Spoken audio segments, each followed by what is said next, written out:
Welcome back to Iqbal کا پاکستان. بڑی زبردست انفارمیٹو گفتگو چل رہی تھی. میرا ایک سوال لاسٹ ٹیلی فون کال کے حوالے سے, کل ایک ٹیلی ویژن شو, ایک کانفرنس چل رہی تھی اقبال کے اوپر, اقبال ڈے تھا, اور اس کے اوپر ایک صاحب جو کہ apparently was an authority on Iqbal, he was discussing the fact کہ اقبال جو کہ ملا ازم کے بہت خلاف تھے, اور وہ چاہتے تھے کہ جو اسلام کے اندر جو روایات, اسلامک ٹریڈیشنز جو ہیں وہ ٹائم ٹو ٹائم اپڈیٹ ہوتی رہیں, اور ان کے ایک جو اجتہاد کا جو کانسیپٹ تھا وہ سب کا.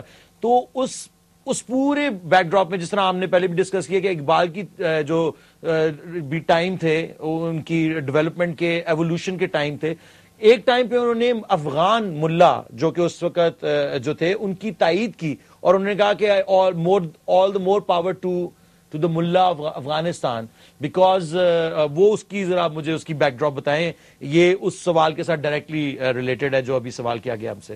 دیکھیے, ایک بات سمجھنے کی کوشش کیجیے گا کہ اقبال نے اپنی پوئٹری جس دور میں کی ہے, اگر آپ اس کا ہسٹوریکل گلوبل پرسپیکٹو دیکھیے تو پہلی جنگ عظیم کے بعد جب خلافت عثمانیہ ٹوٹی اور پوری مسلم دنیا, چاہے انڈیا ہو یا خلافت عثمانیہ کے تمام صوبے ہوں, انگریزوں کے دشمنوں کے امپیریلز کے غلام بن چکے. بالکل, اور ان کو کہنا شروع کر دیا تھا کفریہ, کیا نام, اور دارالکفر. پریکٹیکلی مسلمان ممالک تو دارالکفر بن گئے تھے. یعنی مسلمانوں میں کرائسس بن گیا تھا کہ جب مسلمان حکومت تبدیل ہو کے کافر حکومت بن جائے تو کیا وہاں جمعہ پڑھا جا سکتا ہے, نماز ہو سکتی ہے, عیدیں پڑھی جا سکتی ہیں, یعنی what laws will we follow. کیونکہ مسلمان فقہ میں یہ لکھا ہی نہیں گیا تھا کبھی کہ یار اگر پوری مسلمان دنیا غلام ہو جائے گی تو ہم کیا کریں گے. یعنی یہ اتنا اسٹرینج abnormal phenomena تھا, because they haven't known that یہ تو ہوئی نہیں تھا since پہلے their advent. مسلمانوں کے عروج سے لے کے جب سے 1400 سال سے اسلام آیا تھا ایسا کبھی فینومنا ہی نہیں ہوا تھا. صرف 3 علاقے ایسے تھے دنیا میں جو آزاد تھے اس وقت. ایک مکہ مدینہ کی ٹیریٹری تھی, ایک افغانستان تھا. تو افغانستان پہ آپ دیکھیں گے کہ علامہ اقبال نے غیر معمولی کام اس زمانے میں بھی کیا تھا, because Iqbal was very focusing on Afghanistan. کیونکہ he was in touch with the king also, he was in touch with the Afghan scholars, he was in touch with the Afghan kings, he was in touch with the Afghan general. کیونکہ مقصد اقبال کا یہ تھا, دیکھیے, not from the religious point of view but from a geopolitical point of view. کیونکہ اگر افغانستان کے لوگ, ان کے اسکالرز, ان کے علماء اگر بیچ میں سے نکل جاتے تو پھر ایک طرف سے برٹش امپائر افغانستان پہ قبضہ کرتا, اوپر سے رشینز نیچے آ رہے تھے. اسی کو گریٹ گیم کہتے ہیں جو اپنی ہسٹری میں آپ پڑھتے ہیں.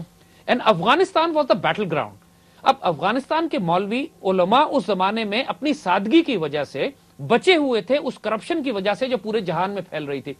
ان کو ڈیموکریسی کا نہیں پتا تھا, ڈکٹیٹرشپ کا نہیں معلوم تھا, کیپٹلزم کا نہیں معلوم تھا, کمیونزم کا نہیں معلوم تھا, ماڈرن امیونٹیز ان کے پاس نہیں تھی. ماڈرن امیونٹیز ان کے پاس نہیں تھی. وہ ٹف تھے, لڑنے والے تھے, بیسکس ان کو پتا تھی اپنی دین کی, لیکن بیسکس پر جان دینے والے تھے. تو اس وجہ سے اقبال saw that کہ یہ سادگی جو ہے, یہ سادگی اصل میں اس افغانستان کی قوم کو بچا گئی ہے. کیونکہ مسلمان بادشاہ جب اپنے آپ کو ویسٹ سے ایکسپوز کرتے تھے, مسلمان تہذیبیں اور قومیں جب مغرب سے ایکسپوز ہوئیں تو مغرب کے سارے تھاٹ پروسیس بھی ساتھ آئے. جب اقبال نے کہا کہ ہم, وہ ایک شاعری ان کی بڑی خوبصورت اس پہ ہے کہ ہم سمجھ رہے ہیں کہ تعلیم آ رہی ہے, تعلیم کی وجہ سے بڑی خوشحالی آئے گی, لیکن ہمیں کیا خبر تھی کہ چلا آئے گا الہاد بھی ساتھ. یعنی ہمیں کیا پتا تھا کہ سیکولرزم بھی ساتھ آ جائے گا, لوگ دین کو چھوڑ دیں گے. اور لڑکیاں پڑھ رہی ہیں انگریزی تعلیم, اور اس قسم کی جو شاعری اقبال نے کی کہ جس میں وہ یہ کہتے ہیں کہ تعلیم اس قسم کی جس میں ویسٹرن سویلائزیشن تمہارے ساتھ آتی ہو, وہ تعلیم تمہارے لیے زہر قاتل ہے, تم کو تباہ کر دے گی. تو اس کیفیت میں اقبال نے اس اسکالرز کو, ان ملا کو جو افغانستان کے پہاڑوں میں بستے ہیں, سپورٹ کیا کہ یہ لوگ اس وقت تک ویسٹرن انفلوئنس سے بچے ہوئے تھے, مغربی تہذیب نے ان کو کرپٹ نہیں کیا تھا.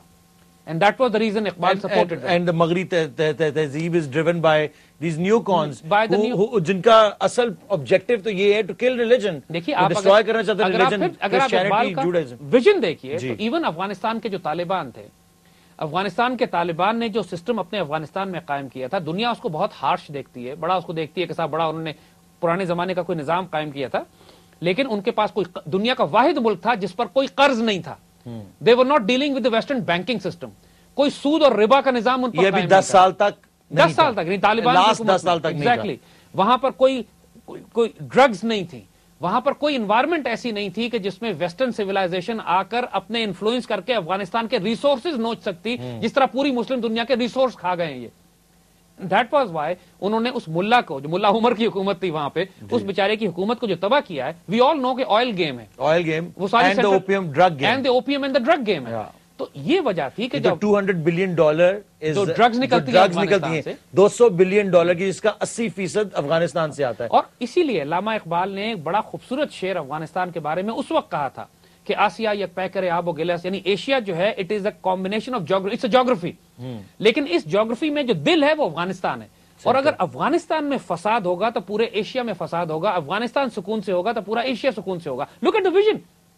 اور آج یہی ہو رہا ہے، اسٹل ریلیونٹ. 1979 سے سوویت انویژن کے بعد سے افغانستان میں ایک سپر پاور کے بعد دوسری سپر پاور انٹرفیئر کرتی چلی آ رہی ہے. آج امریکن اور نیٹو وہاں موجود ہے اور پورے ایشیا میں فساد برپا ہوا ہے.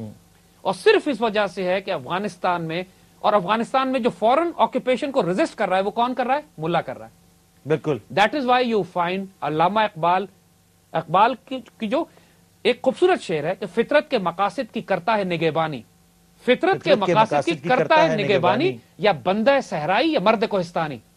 اچھا، یعنی بندہ صحرائی یا مرد کوہستانی، یعنی جو فطرت ہے، جو نیچر ہے، جو اللہ تعالیٰ کی تقدیر اور تاریخ انسانیت ہے، اس کی جو حفاظت کرتا ہے یا وہ شخص کرتا ہے جو ڈیزرٹ میں رہتا ہے یا جو پہاڑوں میں رہتا ہے. بالکل.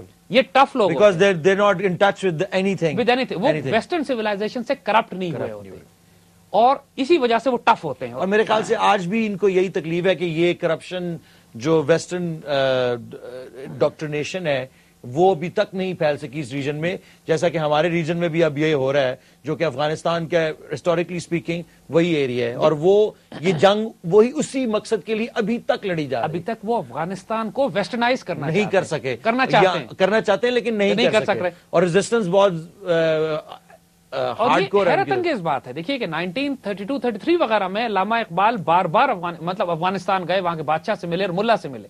تو اس پر ہم دوبارہ اب آئیں گے، لیکن اگین وہ آپ کے سوال کا جواب یہ ہے کہ اقبال افغانستان کے ملا کو فیسینیشن سے کیوں دیکھتے تھے. بالکل. وائی ہی تھاٹ کہ مسلم دنیا میں اگر کوئی ویسٹرن امپیریلزم کو ریزسٹ کر سکتا ہے تو وہ افغانستان کا ملا ہے. ٹھیک.